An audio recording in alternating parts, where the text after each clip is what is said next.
Bismillahirrahmanirrahim. Ya, yang rileks saja ya. Saya pernah ketemu orang yang pakaiannya itu enggak, mungkin kalau orang syariat bilang enggak syar'i lah, pakai pakaian yang tidak syar'i. Tapi dia muslimah, dia ke masjid.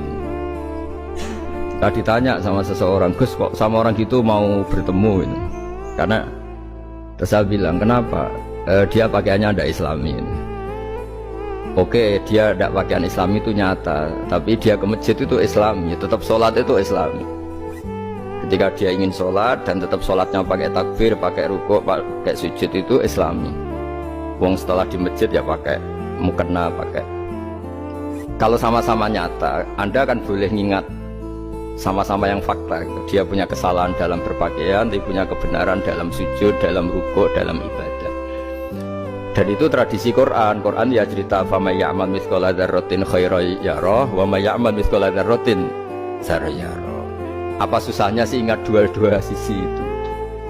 Sama bernegara atau bertetangga, kita bayangkan jangan bernegara dulu, terlalu luas, bertetangga saja ukuran. Karena nanti sama, bernegara sama bertetangga itu hadisnya sama. Kita di kampung itu ya ada masjid, dan orang-orang yang nggak sholat juga nyumbang masjid. Bahkan ada yang nyumbang masjid banyak terus tidak sholat karena keramik saya sudah sholat katanya. Saya pernah ketemu orang model gitu itu ya ada. Jadi tapi ada juga yang sholat terus tapi nggak pernah nyumbang masjid. Ya orang banyak. Intinya itu Allah itu punya tradisi, punya sunnatullah. Kebaikan ya dihitung, kejelekan juga dihitung. Dulu ketika Rasulullah SAW hidup bersama komunitas yang majmuk, itu sebetulnya permintaannya Nabi, jangan halangi kami saat mau beribadah. Dulu sampai perang karena mereka menghalangi. Sebenarnya problem mereka wa yasudduna an sabilillah, menghalangi. Sebenarnya kalau dulu saling toleransi ya gak ada masalah. Artinya ketika Anda ingin sholat di Indonesia gak dihalangi, ingin pengajian gak dihalangi, sebenarnya ini gak ada masalah.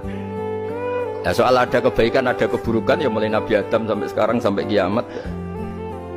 Itu cara pandang. Jadi cara pandang kita terhadap orang lain itu harus hal-hal yang nyata. Kalau kesalahan mereka nyata, kebaikan mereka juga nyata. Kenapa kita hanya ingat sisi yang jelek, tidak ingat sisi yang